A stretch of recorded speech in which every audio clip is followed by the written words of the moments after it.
what's up? This is Jordan Wagner with PremierGuitar.com, and I'm here today with the new Fender Machete 1x12 all-tube combo. Now the Machete takes its look from influences from late 60s American muscle cars, at least in my opinion. Covered completely in black vinyl except for this gray vinyl racing stripe down the middle, which is textured like a steering wheel grip. It's all-tube, 50 watts, powered by or juiced by two 6L6 power tubes that are running through a single 12-inch Celestion Vintage 30 speaker. The back of the cabinet is almost completely sealed, save for about a 4-inch gap, which is really there for ventilation for the power tubes. There is a lot of gain on tap in this amp. It's very, very different from most of the other amps that Fender has made. It's got a great clean channel, but the overdrive channel is just total molten overdrive. 5 12AX7 preamp tubes are powering it, and a single 12AT7 works as the phase splitter to kind of keep everything as tight and focused as possible before it hits the power amp.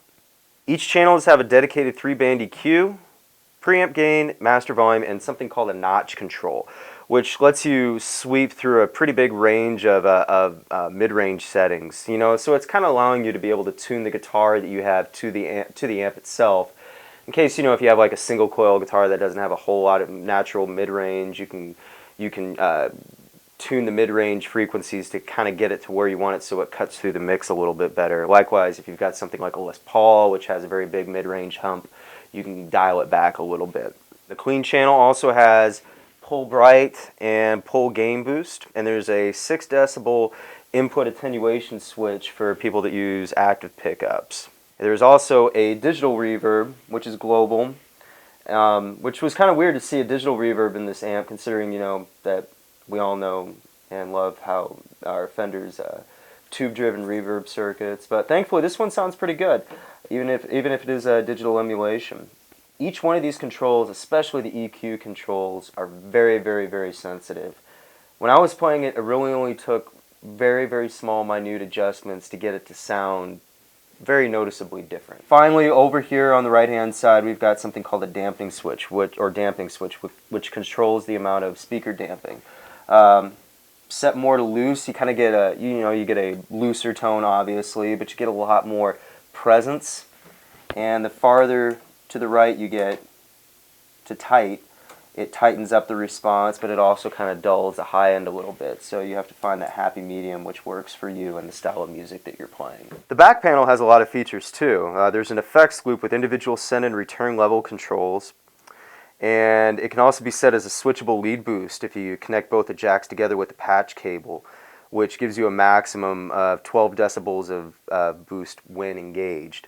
There's a PA mute switch, which disables the tube output section completely, and it gives you the option of using your favorite power amp with the amp. There's also an XLR line-out jack, which you can run it directly into a mixing console, along with a cab emulation switch to switch that on too. You can control the entire thing via MIDI controller, and there's also an included 4-button foot switch that lets you do channel switching, engage the boost on channel 1, and switch in and out the effects loop and reverb. So like I mentioned before, the controls on the Machete are really, really sensitive to slight movements. It really doesn't take a whole lot to get it to do what you want it to do. Especially on the overdrive channel, it's really noticeable. And speaking of the overdrive channel, there's a lot of gain on this amp. I mean, it's almost comical how much gain is on tap through the preamp. Most applications, when I was playing it, I really never took it past 10, 10:30, 11 o'clock, which kind of made it a little difficult to get lower gain tones, to really, really dial them in. You can get them, obviously, but if maybe it had been spread out over the entire range of the control, there would have been wider areas for adjustment.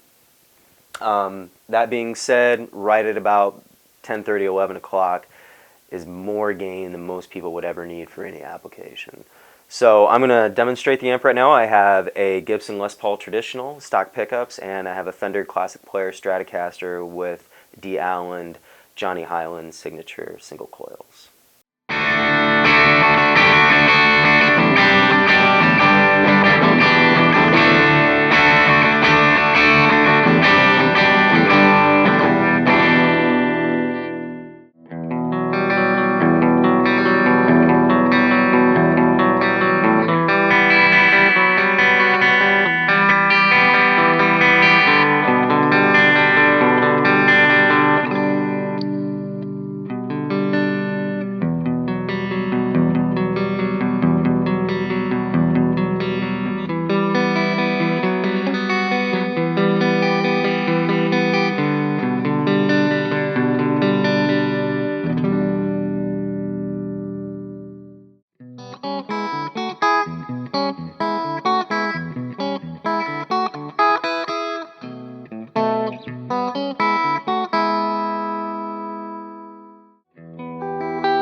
you have it. That's Fender's Machete 1x12 combo.